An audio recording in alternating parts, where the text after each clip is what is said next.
Today, we will read sentences with short O sound. This time, we will use the words from the bingo card in a sentence. Listen carefully. Later, I will call you by group to read as well. The pot is hot. The pot is hot. The pot is hot. The lot is far. The lot is far. The lot is far. Bob sold a tot. Bob sold a tot. Bob sold a tot. Group 1, stand up. Oops, stand lang tayo. I-cut ko na lang mamaya. Ulit na lang. Group 1, stand. Paano? Group 1, Please stand. Upo, children. Okay, 1, malakas ah. 1. Sandali ko po ng maayos na. Push ng maayos. Okay, lahat eh. Group 1, kindly stand.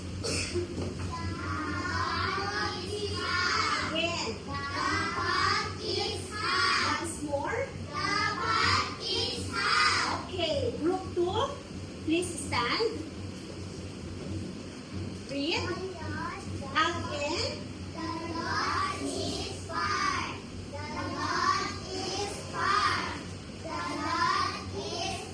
Very good, thank you. Group 3, please stand. Read. Again. Malamya. Alam niya. Okay. Doon. Okay. Sa Trina. Okay, upo. Knock-knock malakas. Malakas office. Energy. 1. Knock, sit properly. Sit properly. Okay. 1, 2, 3, go. Group 3, please stand.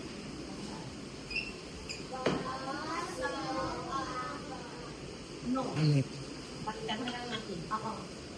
Pwede? Oo, hindi mo nalata yan. Sige. Knock-knock. Para, di ba ka muna? Para. Sige. Upo ka ng ayos dyan, Pogi.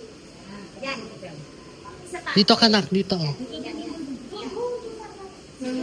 Mabasa na. Pasa lang. O, lakasan ha. Okay, malakas lang ah. Okay, upo muna na po. Nakganda po ng ayos. Wala mo nalilinom na mamaya ah. Tago yung baso. Sit properly. Sit properly. Sit properly. Tago ang pencil. Tago ang pencil. Walang makikita dyan. Okay. Okay, 1. Uy! Hanggang 30! Okay, sige. Upo ko nga. Okay, ready. Tignan ko muna. Nak, baba ang kamay. Sit properly, baba ang kamay. 1, 2. Group 3, kindly stand. Again. Again. Very good, children.